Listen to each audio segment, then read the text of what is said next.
അപ്പൊ നമ്മൾ നോക്കുകയാണ് നമ്മൾ ഈ ഒരു പുതിയ രീതി സ്റ്റാർട്ട് ചെയ്യുന്ന സമയത്ത് നമുക്ക് എന്ത് ചെയ്യാം. പണ്ടൊക്കെ നമ്മുടെ സ്കൂളുകൾ മദ്രസകളിലൊക്കെ നമുക്ക് ഹാബിറ്റ് ട്രാക്കർ ആയിട്ട് നിസ്കാര കാർഡ് ഒക്കെ തരാറുണ്ടായിരുന്നു അല്ലെ. അപ്പൊ നമുക്ക് അതുപോലെ ട്രാക്ക് ചെയ്യാം നമ്മുടെ കാര്യങ്ങൾ നമ്മൾ ആ ഒരു ഉദ്ദേശിച്ച കാര്യം നമ്മൾ കൃത്യമായിട്ട് ചെയ്യുന്നുണ്ടോ അതുപോലെ. അപ്പൊ നമ്മൾ പല മോട്ടിവേഷനും പല കാര്യങ്ങളും കേൾക്കുമ്പോൾ നമുക്ക് കിട്ടുന്ന പല കാര്യങ്ങളും പിന്നെ നമ്മൾ മറന്നു പോകും. നമ്മൾ ആഗ്രഹിക്കും അങ്ങനെ ചെയ്യണം എന്ന് നമ്മൾ ഒരാഴ്ചയൊക്കെ ചെയ്തിട്ട് നമ്മൾ പിന്നെ അത് നിർത്തി ഒഴിവാക്കി. പിന്നെ കുറേ കാലം കഴിഞ്ഞ് ഈ കാര്യത്തിൽ തന്നെ പണിയെടുത്ത് നല്ല വർക്ക് എഫേർട്ട് ഇട്ട് അതിന്റെ ഒരു റിസൾട്ട് വാങ്ങിയ ആളുകളെ കാണുമ്പോൾ നമുക്ക് തോന്നും, ആ ഞാനും ഇതൊക്കെ ചെയ്തിരുന്നല്ലോ, പക്ഷെ ഇപ്പൊ ചെയ്യുന്നില്ലല്ലോ, എന്ത് പറ്റി എനിക്ക്. അങ്ങനത്തെ ഒരു തോന്നൽ വരുന്ന സമയത്ത് നമുക്ക് ചെയ്യാൻ പറ്റുന്നത് നമ്മൾ എഴുതി വെക്കുക എന്തൊക്കെയാണ് നമ്മൾ സ്റ്റാർട്ട് ചെയ്തത്. കാരണം നമ്മൾ മറന്നു പോയതാണ്. നമുക്ക് ആഗ്രഹമുണ്ട്, പക്ഷെ നമ്മൾ മറന്നുപോയി. ആ മറന്നു പോവാതിരിക്കാൻ വേണ്ടിയിട്ടാണ് നമ്മൾ എഴുതുകയും അതിനെ ട്രാക്ക് ചെയ്യുകയും ചെയ്യുന്നത്. അപ്പോൾ നമ്മൾ ഹാബിറ്റ് ട്രാക്കർ ഒക്കെ ഇപ്പോൾ പുതിയ നല്ല മോഡൽ ജേണലുകളായിട്ടും ഹാബിറ്റ് ട്രാക്കറുകൾ ആയിട്ടും ഒക്കെ നമുക്ക് ഓൺലൈനിലും നമ്മുടെ ഷോപ്പുകളിലൊക്കെ ലഭ്യമാണ്. ഇല്ലെങ്കിൽ നമ്മൾ വരച്ചൊക്കെ തയ്യാറാക്കുക. ഫോണിലും ഒരുപാട് ആപ്പുകളൊക്കെ ഉണ്ട്. അപ്പൊ നമ്മള് ഇന്ന കാര്യങ്ങളൊക്കെ ഞാൻ ചെയ്യാൻ ആഗ്രഹിച്ചിട്ടുണ്ട്, അതെങ്ങനെ. പിന്നെ നമ്മൾ ശ്രദ്ധിക്കേണ്ടത് ഒരു ദിവസം തന്നെ ഇപ്പൊ തുടങ്ങുമ്പോ തന്നെ 15 ഹാബിറ്റ് ഒന്നും ചെയ്യരുത്. ഏറ്റവും കൂടിയാൽ ഒരു 6, ഏറ്റവും കുറഞ്ഞ ഒരു 3. ആ ഒരു 3 ഹാബിറ്റ് ഒക്കെ നമ്മളെ ജീവിതത്തിൽ കൊണ്ടുവന്നതിന് ശേഷം അത് കൃത്യമായി എന്ന് മനസ്സിലാകുന്നതിന് ശേഷം നമുക്ക് അടുത്ത അപ്ലൈ ചെയ്യാം. പെട്ടെന്നെല്ലാം കൂടി കൊടുത്തിട്ട് ഒന്നും എനിക്ക് സാധിക്കില്ല എന്നുള്ള ഒരു മെസ്സേജ് നമ്മൾ കൊടുക്കുന്നതിനേക്കാളും നല്ലത് നമുക്ക് എന്ത് ചെയ്യാം, ചെറുതായിട്ട് ചെറുതായിട്ട് തുടങ്ങാം. ഒരു 3 ഹാബിറ്റ് ഒക്കെ തീരുമാനിക്കാം. രാവിലെ ഞാൻ ഇന്ന സമയത്ത് എണീക്കും, അങ്ങനെയാണെങ്കിൽ രാത്രി ഇന്ന സമയത്ത് കിടക്കും. ആ രീതിയിൽ ഏതെങ്കിലും ഒരു, അതേപോലെ എക്സസൈസ് ചെയ്യാം. അങ്ങനെ എന്തെങ്കിലും ഒരു 3 കാര്യം മാത്രം സെറ്റ് ചെയ്യാം. അത് സെറ്റായി നമ്മുടെ ലൈഫിന്റെ ഭാഗമായി എന്ന് തോന്നുമ്പോൾ മാത്രം നമ്മൾ പുതിയതിൽ വർക്ക് ചെയ്യും. അതിന്റെ ഇടയ്ക്ക് നമുക്ക് പല കാര്യങ്ങളും തോന്നുന്നുണ്ടാവാൻ ചെയ്യുകയും ചെയ്യാം. പക്ഷെ ഹാബിറ്റ് ട്രാക്കറിൽ ഉൾപ്പെടുത്തുകയോ അതിൽ വല്ലാത്തൊരു എന്താ പറയാ അതെന്നെ നിലനിർത്തണം എന്നുള്ള ഫോഴ്സ് ചെയ്യുകയൊന്നും ചെയ്യേണ്ട. ഈ 3 കാര്യത്തിൽ മാത്രം നമ്മൾ ഫോക്കസ് ചെയ്യാം. അങ്ങനെ നമ്മൾ കൊണ്ടുപോകുന്ന സമയത്ത് നമുക്ക് വലിയ പ്രശ്നങ്ങൾ ഉണ്ടാവില്ല. നമ്മൾ എന്തോ കാര്യങ്ങൾ ചെയ്യുന്നുണ്ട്, അല്ലെങ്കിൽ എല്ലാം കൂടി എന്നെ കൊണ്ട് മാനേജ് ചെയ്യാൻ പറ്റുന്നില്ല എന്നുള്ള ഒരു തോട്ട് നമ്മളിൽ ഉണ്ടാവില്ല. അപ്പൊ നമുക്ക് ഇനി ഹാബിറ്റ് ട്രാക്കറിനെ കുറിച്ച് പറഞ്ഞു. നമുക്കൊരു ഹാബിറ്റ് ഉണ്ടാക്കിയെടുക്കാൻ, ഒരു പുതിയ കാര്യങ്ങൾ കൊണ്ടുവരാൻ നമുക്ക് ഹാബിറ്റ് ട്രാക്കർ ഉണ്ടാക്കിയെടുക്കാം. അതിൽ നമ്മളിങ്ങനെ ടിക്ക് ചെയ്ത് പോകുമ്പോൾ നമുക്ക് ശരിക്കും നല്ലൊരു, നമ്മൾ നേരത്തെ പറഞ്ഞിട്ടുള്ള ഡോപ്പമൈൻ, നമ്മൾ ഹാപ്പി ഹോർമോൺ ഒക്കെ പറഞ്ഞ സമയത്ത് ഡോപ്പമൈൻ ഉണ്ടാകുന്നതിനെ കുറിച്ചൊക്കെ പറഞ്ഞില്ലേ, അങ്ങനത്തെ കാര്യങ്ങളൊക്കെ ഉണ്ടാവും. അപ്പൊ നമ്മൾ ഈ ലോങ് ടേമിൽ വരുമ്പോൾ അതിൽ സെറോട്ടോണിൻ കൂടി ഉണ്ടാകുന്നുണ്ട്. ഈ 2 ഹോർമോൺ നമുക്ക് ഉണ്ടാകുന്നതോട് കൂടി തന്നെ നമ്മുടെ ബ്രെയിൻ സാറ്റിസ്ഫൈഡ് ആണ്. ഇപ്പൊ നമുക്കത് നിലനിർത്തി കൊണ്ടുപോകാൻ സാധ്യമാണ്. പിന്നെ നമ്മൾ ശ്രദ്ധിക്കേണ്ട ഹാബിറ്റ് ട്രാക്കറിൽ നമ്മൾ എപ്പോഴും ശ്രദ്ധിക്കേണ്ട ഒരു കാര്യമുണ്ട്. നമ്മൾ 2 ദിവസം, 2 റോസിൽ ഒരു റോയില് 2 ദിവസത്തിൽ കൂടുതൽ ക്രോസ് മാർക്ക് വരാതെക്കാൻ വേണ്ടി നോക്കുക. നമ്മളിങ്ങനെ എഴുതി പോകുമ്പോൾ 2 ദിവസത്തിൽ കൂടുതൽ, ചില സമയത്തുണ്ട് നമ്മൾ നല്ലോണം ചെയ്തു പോരുന്ന ഒരു കാര്യം തന്നെ 2 ദിവസമൊക്കെ നമ്മൾ ക്രോസ് ഇട്ട് കഴിഞ്ഞാൽ നമുക്ക് തോന്നും ഇനി ഇത് എന്നെ കൊണ്ട് സാധിക്കില്ല. അങ്ങനെ നമ്മൾ ഇനി എഴുതാത്ത ഒരാളാണെങ്കിൽ പോലും നമ്മൾ ചെയ്തുകൊണ്ടിരിക്കുന്ന, നല്ലപോലെ ഫോളോ ചെയ്തുകൊണ്ടിരിക്കുന്ന ഒരു ഇത് തന്നെ നമുക്ക് പെട്ടെന്ന് 2 ദിവസം എന്തെങ്കിലും ഒരു കാരണം കൊണ്ട് നമ്മൾ നിർത്തി. അപ്പോഴേക്ക് നമ്മൾ തീരുമാനിക്കുകയാണ് ഇതെനിക്ക് സാധ്യമല്ല. ആ ഒരു രീതിയിലേക്ക് പോവാതിരിക്കാനാണ് ഹാബിറ്റ് ട്രാക്ക് ചെയ്യുന്നത്. അപ്പൊ നമ്മൾ 2 ക്രോസ് ഇട്ട്, പക്ഷെ നമുക്ക് അപ്പോഴും ഈ ഇങ്ങനെ ഒരു കാര്യം ഉണ്ടല്ലോ എഴുതാൻ, അതിൽ അടയാളപ്പെടുത്തണമല്ലോ എന്നുള്ള ആ ഒരു ചിന്ത നമുക്ക് എന്ത് ചെയ്യും, നമുക്ക് കൂടുതലായിട്ടും വീണ്ടും അത് റീസ്റ്റാർട്ട് ചെയ്യാനും കൂടി നമ്മളെ ഹെൽപ്പ് ചെയ്യുന്നുണ്ട്. നമ്മൾ റീസ്റ്റാർട്ട് ചെയ്യുന്ന സമയത്ത് പുതുമയോട് കൂടി ചെയ്യാം.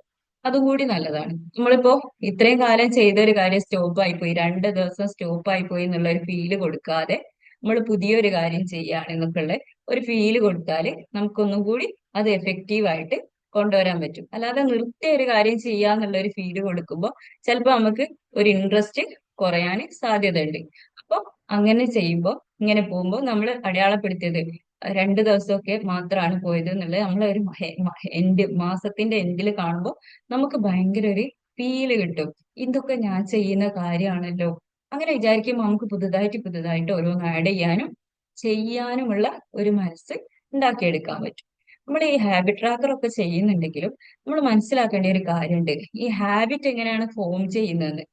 നമ്മൾ ഇപ്പൊ പല ഹാബിറ്റും നമുക്ക് മാറ്റണം എന്ന് ആഗ്രഹിക്കുന്ന ഹാബിറ്റ് ആണെങ്കിലും ഇപ്പൊ നിലവിൽ ഉള്ള നല്ല സന്തോഷം തരുന്ന നല്ല പോസിറ്റീവ് ഹാബിറ്റ് ആണെങ്കിലും അമ്പഴ പിന്നെ തോന്നുന്നു. അപ്പൊ നമ്മള് അങ്ങനെ നമുക്ക് ഹാബിറ്റ് എങ്ങനെയാണ് രൂപപ്പെടുന്നത് നോക്കാം.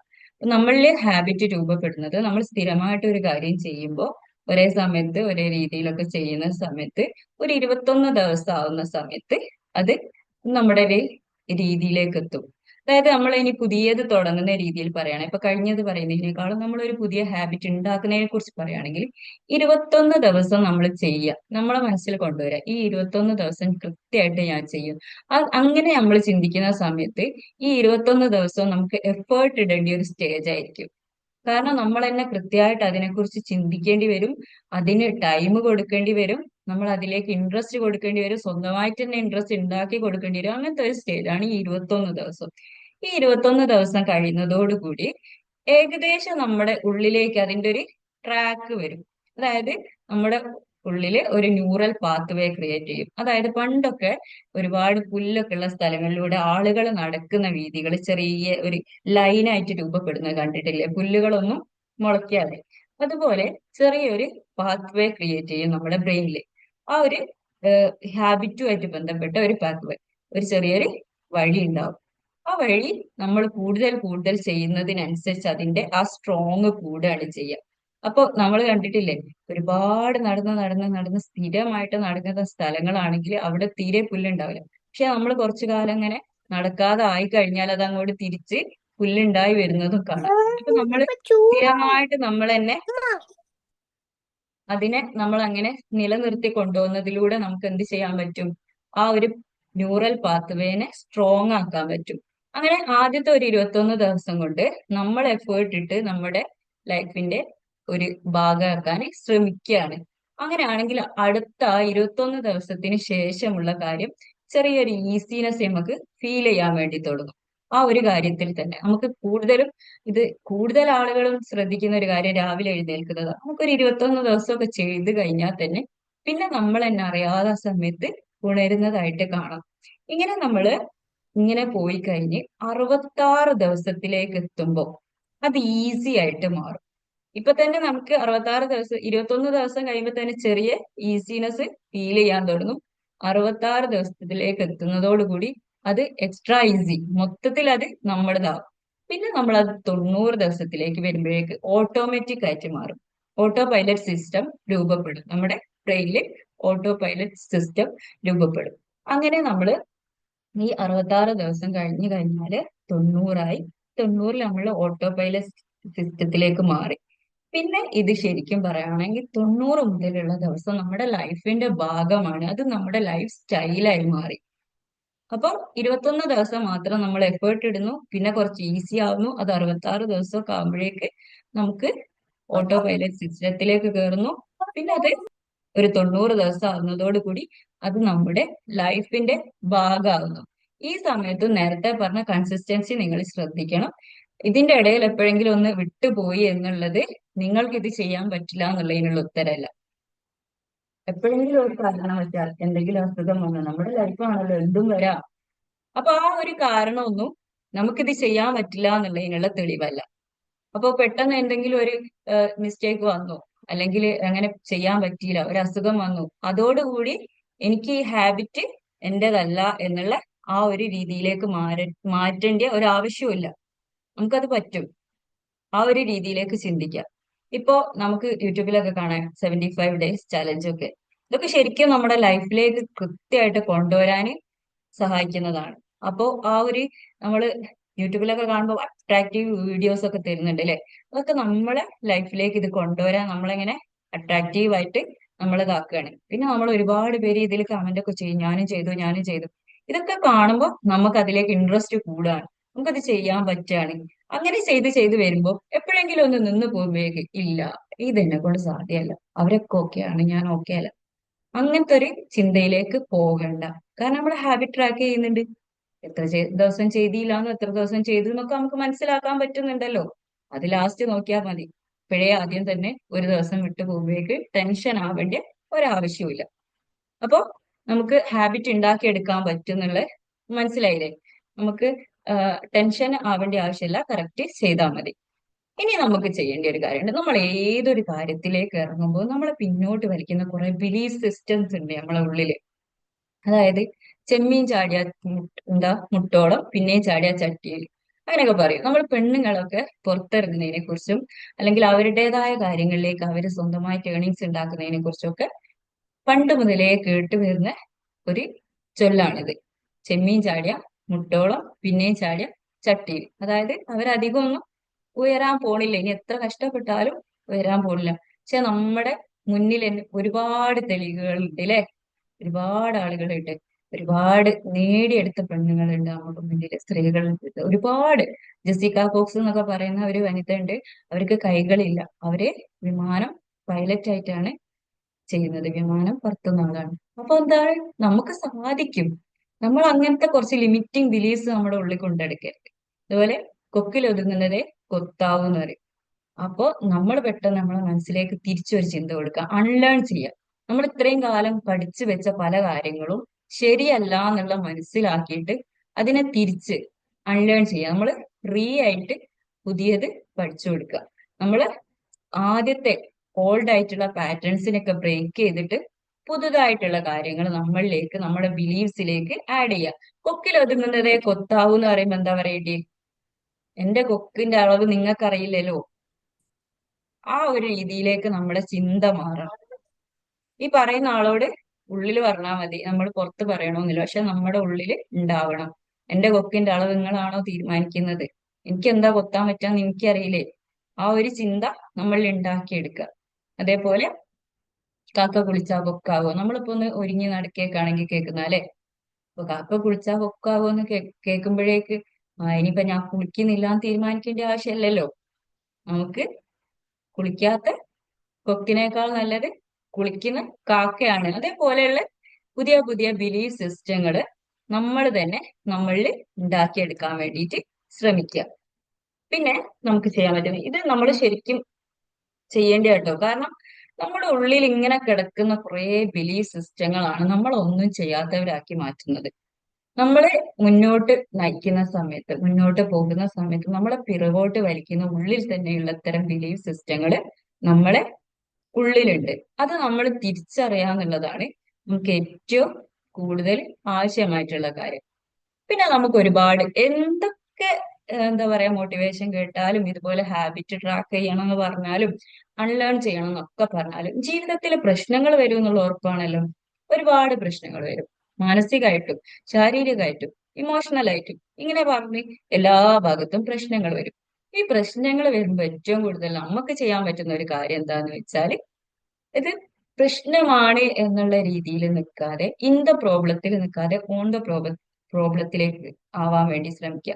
ഇപ്പൊ നമ്മുടെ ഒരു ചെറിയൊരു ഉദാഹരണം പറയുകയാണെങ്കിൽ, നമ്മളെ മക്കൾ ഒരു പ്രശ്നമാണെങ്കിൽ നമുക്ക് പെട്ടെന്ന് അത് എന്റെ കുട്ടിയല്ല, അത് അടുത്ത വീട്ടിലെ കുട്ടിയാണ് ഇതേ പ്രോബ്ലം എന്നോട് വന്ന് പറയുന്നെങ്കിൽ ഞാൻ എന്ത് ചെയ്യും എന്നുള്ള ഒരു രീതിയിലൊക്കെ ചിന്തിക്കാൻ വേണ്ടി ശ്രമിക്കുക.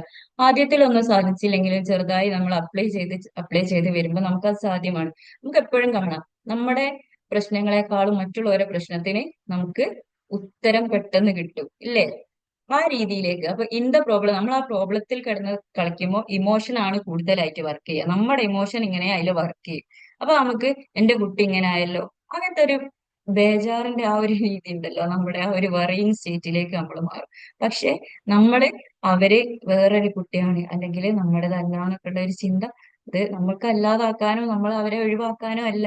നമ്മുടെ മനസ്സിലേക്ക് ആ ഒരു പ്രശ്നത്തെ ചെറുതായി കാണാനും അതിനൊരു സൊല്യൂഷൻ കണ്ടെത്താനും നമ്മളെ മനസ്സിനെ നമ്മൾ പാകപ്പെടുത്തുകയാണ്. അപ്പൊ നമുക്ക് അങ്ങനെയൊക്കെ ചിന്തിക്കാം. അതേപോലെ നമുക്ക് ഈ ഓൺ ദ പ്രോബ്ലം എന്ന് പറയും പോലെ തന്നെ നമ്മള് ഈ നമ്മുടെ ശരീരത്തിൽ ഒരു അസുഖം വന്നു കഴിഞ്ഞാൽ, എന്തെങ്കിലും എല്ലൊക്കെ പൊട്ടി ആ പ്ലാസ്റ്റർ ഇടുന്നത് കണ്ടിട്ടുണ്ടോ? ആ പ്ലാസ്റ്റർ ഇടുമ്പോൾ ശരിക്കും പറയുകയാണെങ്കിൽ അതിലധികം മരുന്ന് പരിപാടികളൊന്നുമില്ല. ശരിക്കും പറയുകയാണെങ്കിൽ അതിനെ സ്ട്രെയിറ്റ് ആയിട്ട് നിർത്തുക, അതിന്റെ കൃത്യമായിട്ട് ആ ലെവലിൽ നിർത്തുക എന്നുള്ളത് മാത്രമാണ് അവിടെ നടക്കുന്നത്. ബാക്കി ക്ലിയർ ആക്കാനുള്ള എല്ലാ കാര്യങ്ങളും ശരിക്കും നമ്മുടെ ശരീരത്തിൽ തന്നെ ഓൾറെഡി ഉണ്ട്. ആ ഫിക്സ് ആക്കി നിർത്തുന്നതിലൂടെ അത് ഉള്ളിൽ നിന്നും ക്ലിയർ ആവുകയാണ്. അത് ക്ലിയർ ആക്കാൻ പറ്റുന്ന എല്ലാ കാര്യങ്ങളും റബ്ബ് അല്ലെങ്കിൽ നമ്മുടെ ക്രിയേറ്റർ നമ്മുടെ ഉള്ളില് സംവിധാനിച്ചു വെച്ചിട്ടുണ്ട്. അപ്പോൾ ആ രീതിയിലാവുന്ന സമയത്ത് നമുക്ക് എന്ത് ചെയ്യാം? അതേപോലെ തന്നെയാണ് മെന്റൽ പ്രോബ്ലംസ് വരുമ്പോൾ. നമ്മൾ ശരിക്കും ഒരു സൈലന്റ് ആയിട്ടുള്ള ഒരു നിലനിൽക്കുന്ന അങ്ങനത്തെ ഒരു അവസ്ഥയിലേക്ക് നമ്മളെ മാറ്റുക. അതായത് മെഡിറ്റേഷൻ സ്റ്റേജോ അല്ലെങ്കിൽ തന്നെ നമ്മൾ ആ പ്രശ്നത്തിൽ വല്ലാതെ വറീഡ് ആവാതെ അതിലേക്ക് ഇൻവോൾവ് ആവാതെ കുറഞ്ഞൊരു സമയം നമുക്ക് കൊടുക്കുക. ഇപ്പൊ തന്നെ സൊല്യൂഷൻ കിട്ടണമെന്ന് ചിന്തിക്കാതെ ഞാനൊന്ന് കാമായിട്ടിരിക്കട്ടെ, എന്റെ ഉള്ളില് സൊല്യൂഷൻ ഉണ്ടായിക്കോളും എന്നുള്ള ആ ഒരു ബിലീഫ് സിസ്റ്റം നമ്മളിലേക്ക് കൊണ്ടുവരാം. അങ്ങനെ വരുമ്പോൾ നമുക്ക് പെട്ടെന്ന് തന്നെ സൊല്യൂഷനിലേക്ക് എത്താൻ സാധിക്കും. ഇനിയിപ്പോ സൊല്യൂഷനിലേക്ക് എത്തിയില്ലെങ്കിലും അതിനെ നമുക്ക് നേരിടാൻ സാധിക്കും. അതിനെ നമുക്ക് ഓൺ ദ പ്രോബ്ലത്തിലേക്ക് വരാൻ സാധിക്കും. ഇൻ ദ പ്രോബ്ലത്തിൽ കിടന്നിട്ട് കഷ്ടപ്പെടാതെ ഇമോഷണൽ ആവാതെ ഇരിക്കാൻ സാധിക്കും. പിന്നെ നമുക്കൊരു വിചാരമുണ്ട്, എല്ലാ പ്രശ്നത്തിനും വലിയ സൊല്യൂഷൻ വേണം.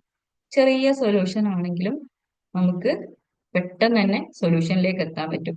നമുക്ക് ചില കാര്യങ്ങളിലൊക്കെ നമുക്ക് അങ്ങനെ ഒരു വാശിയാണ്, നല്ല വലിയ ആളുകളെ കാണണം. നമുക്ക് ചില സമയത്തുണ്ട് ചെറിയൊരു അസുഖത്തിന് പോലും എക്സ്പേർട്ട് ആയിട്ടുള്ള ഡോക്ടേഴ്സിനെ തന്നെ കാണണം.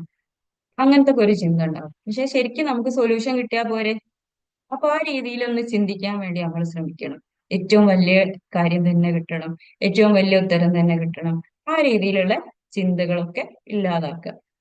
പിന്നെ ഇങ്ങനെയൊക്കെ പറഞ്ഞാലും എന്ത് ക്ലാസ് കേട്ടാലും ഒക്കെ നമുക്ക് തോന്നും അവർക്ക് അങ്ങനെ പറഞ്ഞാൽ മതി, എന്റെ പേടി അവർക്ക് മനസ്സിലാവുന്നുണ്ടോ. അപ്പൊ ഈ ഫിയറിന്റെ ഓപ്പോസിറ്റ് എന്താ? ധൈര്യല്ലേ. ആ ധൈര്യം എന്ന് പറയുന്നത് എന്താണ്? ഒരുപാട് പേർക്ക് ധൈര്യം ഉണ്ട് എന്നൊക്കെ നമ്മൾ കേട്ടിട്ടുണ്ട്. അവരൊക്കെ ധൈര്യത്തോടു കൂടി ജീവിതത്തെ മുന്നേറി അങ്ങനെയൊക്കെ പറയുന്നത് കേൾക്കുന്നുണ്ട്. പക്ഷെ ഈ ധൈര്യം എന്ന് പറഞ്ഞാൽ എന്താ? പേടിയില്ലാത്ത അവസ്ഥനല്ല ധൈര്യം എന്ന് പറയാം. നമ്മള് പേടി ഉള്ള സമയത്തും അതിനെ ഫേസ് ചെയ്യാൻ കാണിക്കുന്ന ആ ഒരു ചങ്കൂറ്റം അല്ലെങ്കിൽ ആ ഒരു പ്രവൃത്തി, നമ്മൾ പേടിച്ച് ശരിക്കും ഉള്ളിൽ പേടിച്ചു കൊണ്ട് തന്നെ അതിനെ ഫേസ് ചെയ്യാൻ കാണിക്കുന്ന ആ ഒരു മനോഭാവത്തിനെയാണ് ധൈര്യം എന്ന് പറയാം. അത് പിന്നെ ധൈര്യം കൂടി കൂടി വരുന്നത് നമ്മൾ എത്രത്തോളം ഫേസ് ചെയ്യുന്നു എന്നുള്ളതിന് അനുസരിച്ചാണ് അത് കൂടി കൂടി വരുന്നത് എന്ന് മാത്രം. അല്ലാതെ ധൈര്യം എന്ന് പറഞ്ഞാൽ ഒരു പേടിയില്ലാത്ത അവസ്ഥനെ കുറിച്ചല്ല ധൈര്യം എന്ന് പറയാം. അപ്പൊ നമ്മൾ എന്താ ചെയ്യേണ്ടി? നമ്മളെ ലൈഫിൽ വരുന്ന ഓരോ പ്രശ്നങ്ങളെയും നേരിടാൻ തയ്യാറാവുക. അങ്ങനെ നമ്മളെ ധൈര്യത്തെ കൂട്ടിയെടുക്കുക. ധൈര്യം ഉള്ളവരായിട്ട് നമ്മൾ നമ്മളെ കാണുക, ആ രീതിയിൽ. ഇപ്പൊ ഇനി നമ്മൾ എല്ലാ കാര്യങ്ങളും ചെയ്തൊക്കെ വന്നാലും നമ്മള് ചെറിയ ചെറിയ ഹാബിറ്റുകൾ തുടങ്ങുന്ന സമയത്ത് നമ്മളിൽ തന്നെ ബിലീഫ് സിസ്റ്റം രൂപപ്പെടുന്നതിന് മുമ്പ് തന്നെ നമുക്ക് ചെറുതായിട്ട് ചെറിയ മാറ്റങ്ങളൊക്കെ നമ്മുടെ മനസ്സിലുണ്ടായി തുടങ്ങും അല്ലേ? നമ്മൾ നല്ല നല്ല കാര്യങ്ങൾ ചെയ്യുമ്പോൾ നമുക്കൊരു നല്ല ഫീല് കിട്ടും. അതുപോലെ ഒരു സമാധാനം ഫീൽ ചെയ്യും. നമ്മൾ ശരിക്കും മെഡിറ്റേഷൻ ഒക്കെ ചെയ്യുമ്പോൾ ശരിക്കും നമുക്ക് ഒരു കുറച്ച് സമയത്തേക്കെങ്കിലും നമ്മൾ ഇങ്ങനെ കാമായിട്ട് ഇരിക്കുന്നതായിട്ട് നമുക്ക് ഫീൽ ചെയ്യും. ഈ കാംനെസ് നമ്മുടെ പല പ്രവൃത്തികളിലേക്കും വരികയും ചെയ്യും. പക്ഷെ പലപ്പോഴും അടുത്തുള്ള ആളുകള്, നമ്മളെ ചുറ്റുമുള്ള ആളുകള്, നീ ഇപ്പോഴും പണ്ടത്തെ പോലെ തന്നെ ആണല്ലോ, അല്ലെങ്കിൽ എന്ത് ചെയ്യും, അന്ന് നമ്മളോട് പെരുമാറിയ രീതിയിൽ തന്നെ ഇപ്പോഴും പെരുമാറും. ഇപ്പോഴേക്ക് നമ്മൾ ഡൗൺ ആയി, ഷോ എന്താ ചെയ്യുന്നു, ഞാൻ എത്ര ദിവസമായി ഇതൊക്കെ ചെയ്യുന്നു, ഒരു ഫലവും കാണില്ലല്ലോ, അങ്ങനത്തെ ഒരു മൈൻഡ് വരും നമുക്ക്. അതിന്റെ ആവശ്യമില്ല.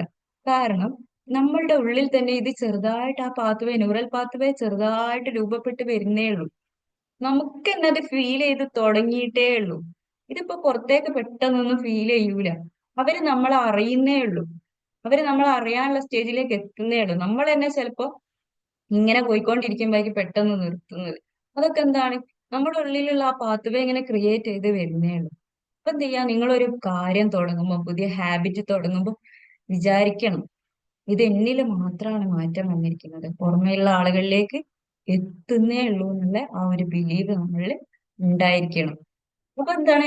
നമ്മള് എപ്പോഴും നമ്മൾ ഇത്രയും കാലം ഉപയോഗിച്ച് വന്നിരുന്ന ചില ബാഡ് വേർഡ്സ് ഒക്കെ നമ്മളിൽ നിന്നും വരുന്നുണ്ടാവും.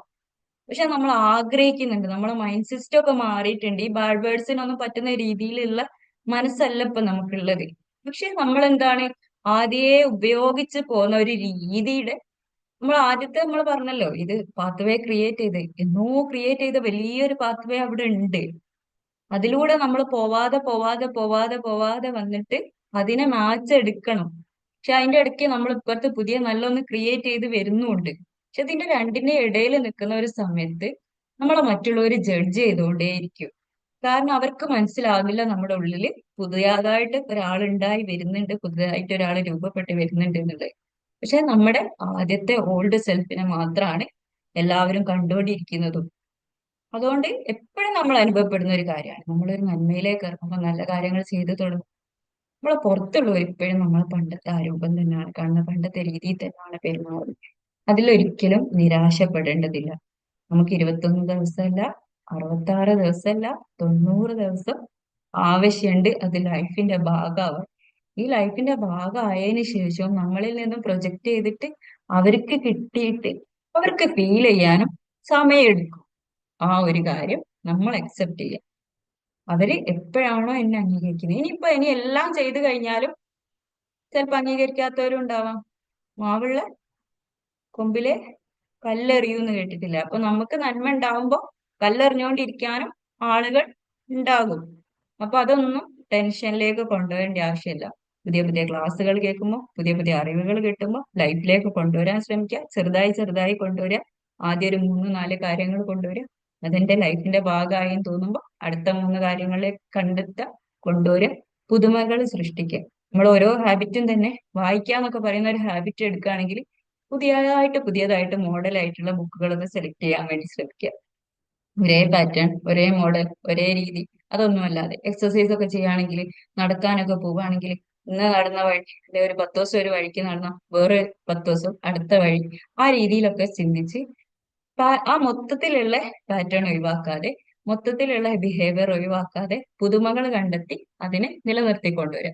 അപ്പൊ ഒരു പുതുതായിട്ട് ഒരു കാര്യത്തിലേക്ക് ഇറങ്ങാൻ, പുതിയതായിട്ട് ഒരു ബിഹേവിയർ കൊണ്ടുവരാനുള്ള ഒരു ചെറിയൊരു ധൈര്യം നിങ്ങൾക്ക് ഞാൻ തന്നു എന്നാണ് ഞാൻ വിചാരിക്കുന്നത്. നമുക്ക് ആ ഒരു രീതിയിലേക്ക് കൊണ്ടുവരാനും ആ രീതി സ്വീകരിക്കാനും ഒക്കെ പറ്റുന്ന കുറച്ച് കാര്യങ്ങളാണ് പറഞ്ഞത്. നമ്മൾ പ്രോബ്ലത്തിനെ എങ്ങനെ ഫേസ് ചെയ്യണമെന്ന് പറഞ്ഞിട്ടുണ്ട്. നമ്മൾ ഇതുവരെ ഉണ്ടാക്കി വെച്ച കുറെ ബിലീഫ് സിസ്റ്റങ്ങൾ അൺലേൺ ചെയ്യുന്നതിനെ കുറിച്ച് പറഞ്ഞിട്ടുണ്ട്. ഹാബിറ്റ് എങ്ങനെ രൂപപ്പെടുന്നു പറഞ്ഞിട്ടുണ്ട്. അതേപോലെ നമ്മൾ പുതിയ ഹാബിറ്റുകളെ ചെറിയ ചെറിയ ഘട്ടങ്ങളാക്കി കൊണ്ടുവരണമെന്നും പറഞ്ഞിട്ടുണ്ട്. അപ്പൊ എല്ലാവർക്കും എല്ലാ കാര്യങ്ങളും മനസ്സിലായി എന്ന് വിചാരിക്കുന്നു. മെയിൻ ആയിട്ട് ഇതിൽ ശ്രദ്ധിക്കേണ്ടത്, നമ്മളിൽ ഉണ്ടാക്കുന്ന മാറ്റങ്ങൾ പെട്ടെന്നൊന്നും മറ്റുള്ളവർക്ക് കാണാൻ സാധിക്കില്ല. അത് നമ്മൾ അറിയണം. നമ്മൾ വെറുതെ അവരിപ്പോ കാണും കാണും വിചാരിച്ച് ടെൻഷൻ അടിക്കേണ്ട ആവശ്യമില്ല. അവര് നമ്മൾ അംഗീകരിക്കണമെന്ന് നമ്മൾ ആഗ്രഹിക്കേണ്ട ആവശ്യമില്ല. അതിൻ്റെതായ സമയമാകുമ്പോൾ എല്ലാവരും അതൊക്കെ ചെയ്തോളൂ. അപ്പോ എല്ലാവർക്കും കാര്യങ്ങൾ മനസ്സിലായിട്ടുണ്ടാവുമെന്ന് വിചാരിക്കുന്നു. ഇവിടെ ക്ലാസ് വൈൻഡപ്പ് ചെയ്യാൻ സമയം ആയിക്കൊണ്ടിരിക്കുകയാണ്.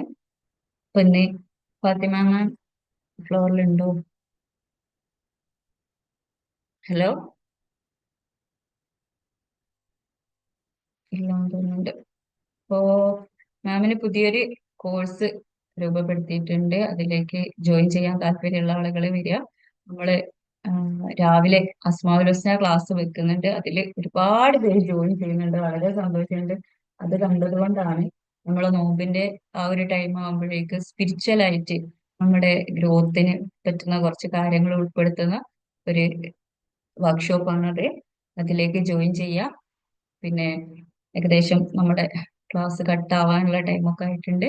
അപ്പൊ അത് കൂടുതലും നമ്മുടെ ലൈഫിലേക്ക് നമ്മുടെ സ്പിരിച്വൽ കാര്യങ്ങളൊക്കെ നമ്മുടെ നോമ്പും ഒക്കെ ആയിട്ട് ബന്ധപ്പെട്ടും ഒക്കെ നമ്മുടെ ലൈഫിലേക്ക് പുതിയ പുതിയ ഹാബിറ്റുകൾ കൊണ്ടുവരാൻ പറ്റുന്ന രീതിയിലാണ് അത് ഉണ്ടാക്കിയിട്ടുള്ളത്. ആ ഒരു വർക്ക്ഷോപ്പിലേക്ക് വരാൻ താല്പര്യമുള്ളവരൊക്കെ വരിക. പിന്നെ എല്ലാവർക്കും സന്തോഷങ്ങൾ അറിയിക്കുകയാണ്, ക്ലാസ്സിൽ വന്നതിനും ക്ലാസ് കേട്ടതിനും അതേപോലെ നോട്ട്സ് ഒക്കെ എഴുതി അയക്കുന്നവർക്കും എല്ലാവർക്കും സന്തോഷങ്ങൾ അറിയിക്കുകയാണ്.